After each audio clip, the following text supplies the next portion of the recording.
السلام عليكم. دايما الناس بتبقى مركزة في اللقطة الأخيرة، الكاس وهو بيترفع، الميدالية وهي بتتسلم، أو الجمهور اللي قاعد وهو بيسقف، أو ستارة المسرح وهي بتتقفل والناس مبسوطة وبتمشي. دايما الناس بتبقى دي تركيزها للقطة الأخيرة، للنتيجة النهائية، بس محدش بيدي الاهتمام للخطوات اللي وصلت للقطة الأخيرة دي. أيا كان النجاح اللي حصل ده نجاح فردي، شخص نجح لوحده، أو نجاح من فريق كامل مثلا كان شغال عليه. هكلمكم عن السر اللي بيوصل للقطة الأخيرة، والسر ده هو الخلوة. ايه الخلوة دي؟ بعد ما الأنوار تطفي والكاميرات تتقفل والناس اللي بص عليك كل واحد بيروح بيته، والشلة اللي حواليك كل واحد بيشوف حاله، انت خلاص انت قاعد لوحدك، انت مع نفسك، خلاص انت بتواجه الوحش دلوقتي. مفيش اي حد مركز معاك، مفيش اي بني ادم شايفك. ايه القرار اللي انت بتاخده دلوقتي؟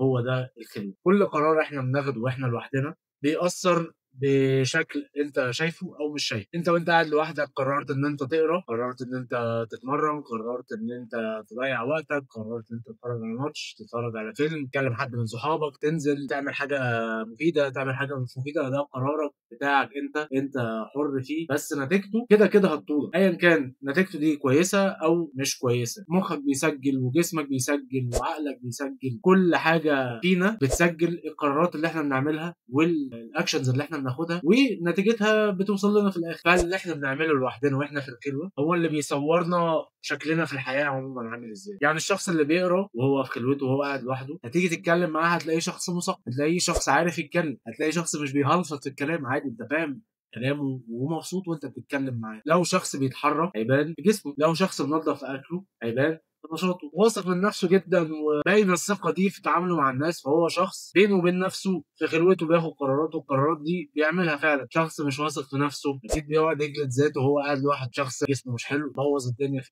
الاكل وهو قاعد لوحده. القرار اللي بيتاخد وقت الكاميرات ما بتختفي، وقت ما خلاص مفيش اي عين عليك غير عينك انت اللي على نفسك، هو ده اللي بيصورك قدام الناس، هو ده اللي بيوصلك يا اما تقف وتستلم الجايزه والناس تقعد تسقف لك، او ان انت تقف محرج من شكلك او محرج من افكارك، او تلاقي ان انت بتتكلم مع حد تلاقي نفسك بتخلفط في الكلام، مش عارف تتكلم، مش عارف تقول جمله مفيده، قاعد محرج. كل ده نتيجه الخلوه واللي انت قاعد بتعمله لوحدك ومحدش شايف. فمن الاخر صورتك في الحياه عموما ريفليكشن للحاجات اللي بتعملها وانت قاعد لوحدك. لو صورتك مش عاجباك راجع الريفليكشن ده. مهما الواحد حاول ان هو يكذب على الناس ويصطنع شخصيه مش شخصيته، يعيش حياه مش حياته، في يوم من الايام يواجه نفسه بالحقيقه وعمره ما هيعرف يكذب على نفسه. اتمنى دايما ان انا احاول على قد ما اقدر اختصر اللحظه دي واواجه نفسي بالحقيقه بدري على قد ما اقدر، عشان اقدر اصلح الغلط اللي انا مش عاجبني او النتيجه اللي انا مش عاجباني. لو حد عنده اي قصه مع خلوته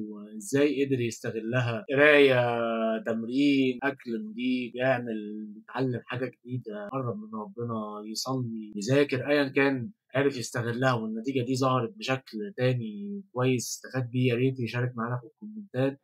السلام عليكم ورحمه الله وبركاته.